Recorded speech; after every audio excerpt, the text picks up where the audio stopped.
का बढ़ रहा विवादों से नाता, कांग्रेस के पास खोई जमीन पाने का मौका करनी होगी अभी से तैयार। लोकसभा चुनाव में दिल्ली की 7 सीटों पर जनता ने आप कांग्रेस गठबंधन को भले ही नकार दिया हो, लेकिन इस चुनाव ने कांग्रेस के लिए खोई जमीन वापस पाने के संकेत भी दिए हैं। ज्यों-ज्यों आम आदमी पार्टी और इसके नेताओं का विवाद से नाता बढ़ता जा रहा है, दिल्ली के लोग शीला दीक्षित सरकार के कामकाज को भी याद कर रहे हैं। 2019 के लोकसभा चुनाव में कांग्रेस और आप ने अलग अलग चुनाव लड़ा था। अब 5 सीटों पर कांग्रेस दूसरे नंबर पर रही थी, जबकि 2 सीटों पर आप इस बार पहली दफा आप और कांग्रेस ने मिलकर ये चुनाव लड़ा है। 4 सीटों पर आपके उम्मीदवार खड़े हुए हैं, जबकि 3 पर कांग्रेस के। जीत हालांकि इस बार भी सभी 7 सीट पर भाजपा उम्मीदवारों की ही हुई है, लेकिन गठबंधन प्रत्याशियों को भी अच्छा वोट मिला। सभी अपनी जमानत बचाने में भी कामयाब रहे।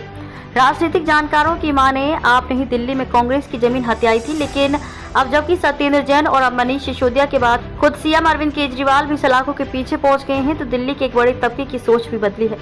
लोग पार्कों, मेट्रो और बस अड्डे, स्टेशन पर ये चर्चा करते नजर आ जाते हैं कि अगर सब कुछ ठीक होता तो कोर्ट से जमानत भला क्यों नहीं मिल जाती। आपके लिए ऐसा सोचते हुए लोग अनायास ही शीला दीक्षित सरकार के कार्यकाल और उनके द्वारा कराए गए दिल्ली के विकास को भी याद करने लगते हैं।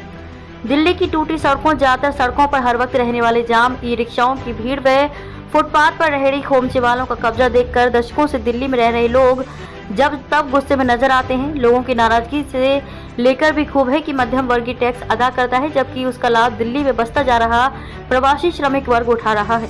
ये समस्याएं चूंकि कांग्रेस के शासनकाल में नहीं थी, लिहाजा लोग कांग्रेस का शासन याद करने को मजबूर हैं।